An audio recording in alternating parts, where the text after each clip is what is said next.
27 letters of knowledge that were kept secret from the time of Adam all the way till now. Everything comes to light and everything comes into the open. And for that reason, you have the angels now with their wings backwards, and we reveal on there two thrones that are on top of one another.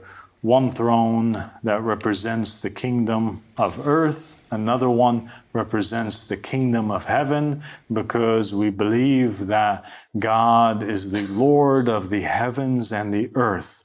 He rules above and he rules below. Just like in the Bible, when Jesus appoints to Simon Peter, he tells him, "Hey, I give you the keys to the kingdoms of the heaven and the kingdoms of the earth, and whatever you bind on earth shall be bound in heaven." So the Imam who rules, he rules by God's rule. God places his will inside of the heart of the Imam, and whatever the Imam does on earth matches what is to be done on heaven. And by that, God's rule is established on earth as it is in heaven above. And so the key, the core, the center of our whole religion is to enable the Jesus of our time, to enable the Muhammad of our time, to enable the Adam, the Moses of our time, to take them as our king, as our Pope, as our Dalai Lama, as our Imam, as our Mahdi, our guide. And that is what the religion is about.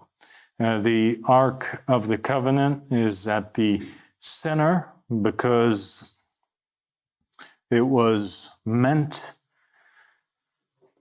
to demonstrate the fact that this used to be the house of the Almighty, the house of God.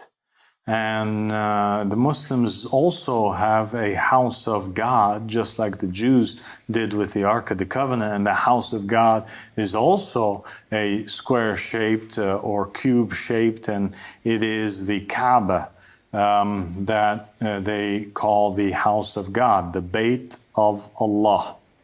And in reality, these are all allegories, they're references, they're reminders, they're symbols to the fact that the true house of God is the Calif of Allah subhanahu wa ta'ala.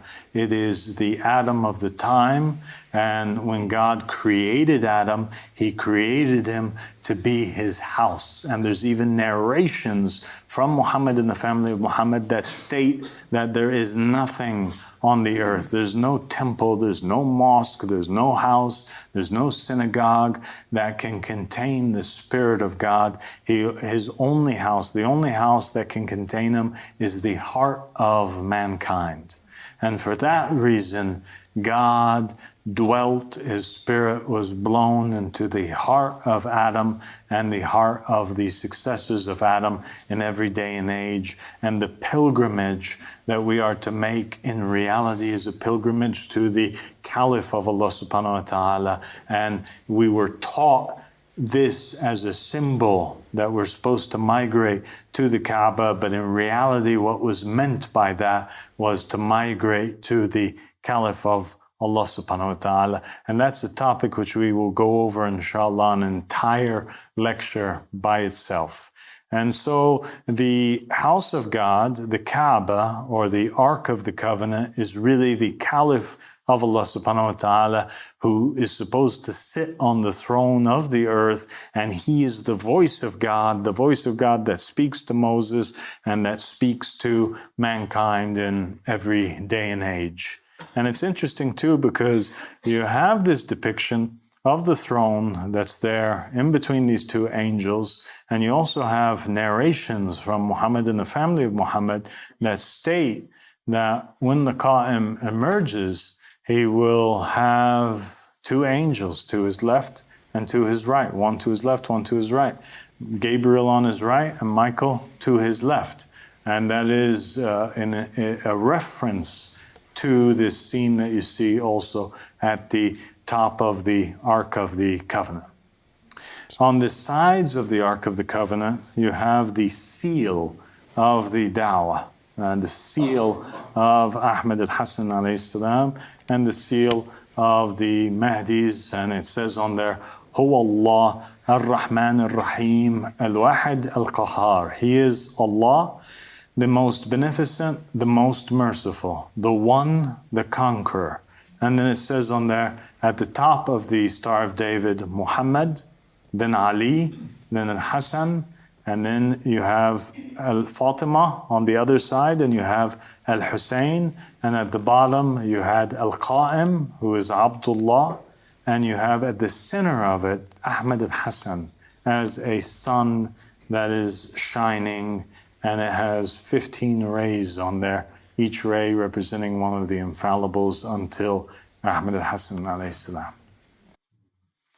Sallu ala Muhammadin wa ali Muhammad.